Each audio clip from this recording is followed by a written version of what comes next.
Good morning, all my YouTube friends. Happy that you're with us again today. You'll see that we're tube feeding a goat, and I'm going to kind of explain some stuff to you about people that's never done it. We had a goat that had a hard birth on a baby, so we had to tube feed it. Sometimes they're too weak right away to suck. So we had to tube feed it, as you'll see as we go along. But there's some things I want to tell you about this. Now, when you use a tube on a baby animal, and I've actually used a hose, a big hose, on calves.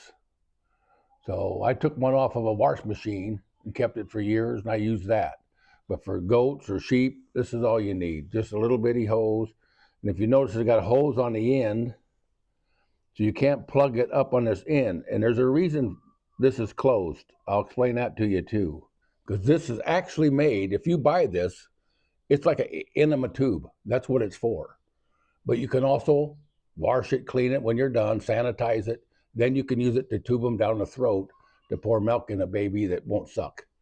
So you can use it both ways. This one here, you can get this at a farm store or you can order it. But usually farm stores that have them. But this is all you need for sheep or goats. Put a little funnel in there.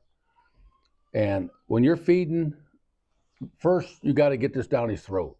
Now I've heard people say, put it on this side, that side, whatever. But a vet showed me years ago, when you feed a baby animal with a hose, make sure his head is almost 90 degrees with his neck. You don't want their head up in the air like this. That opens up their lungs.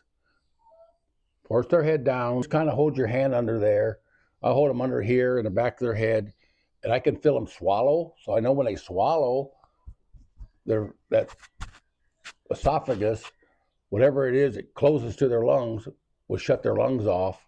And then you know you're good. You can keep pushing it down. Come on. And then when you go this way, and then once you get down, just keep feeding it down. And then when I know I'm down about, this far from the end, usually, you can pour milk. You might have to work it back and forth just a little bit till the milk goes down. Now, you don't want this running out of milk every time and add more milk, because then you fill the baby's belly full of air, which can give him stomach cramps. So make sure you keep milk in here completely. So on a baby goat, first time, maybe 6 ounces. Like I pour 8 ounces, but you work this up and down and make sure it's going down in their stomach. And when it quits where like I don't want to go down, I quit. So I could be 4 ounces, 6 ounces, 7 ounces. And then I just squeeze this. When it don't go down, squeeze it hard, and no milk can get in their lungs that way. And just go ahead and pull it out pretty quick. Don't jerk it, but just go ahead and pull it out, and they won't get any in their lungs.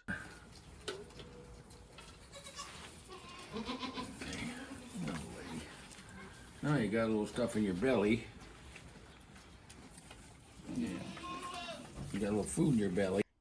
Now, let's get to the point about this end, why it's not open.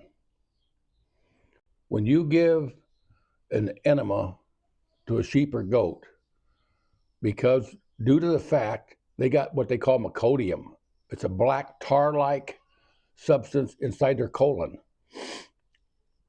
That protects them from anything getting in them before they're born. Now, if you see a baby goat or sheep suck, but then you notice the next time he's not eating, or if you're feeding by bottle, he don't want no milk, you can feel their belly. Just kind of bounce their belly up and down. You can feel if they got milk in them. Well, if they still have milk in them and you know they're not eating, for any reason, they're not eating, then you take this hose, run warm water down through it, and I do this when I feed them in their throat or through the rectum. That way it gets more pliable. And I'll put dish soap and some water. Make it really soapy. Don't worry about putting too much soap. I just use like Dawn or any kind of cheap dish soap will work. And I also put some on the hose, so it makes it slide in better. And you just keep working it in until it stops. You don't force it. because you can hurt their intestine or their colon. And just pour water in it and sit there. When it gets full, water starts squirting out. You kind of work it back and forth a little bit, and pretty soon you'll see that whole meconium will come out of there. Sometimes it's 3-4 inches long. It'll all come out, and then you know his digestive system is clear, and then he'll start eating again. So you use soapy water, you put it in here. I use pure dish soap to lubricate this hose up, and I use a little milk when I give it down their throat. I put a little milk on here just to kind of make it a little more slippery.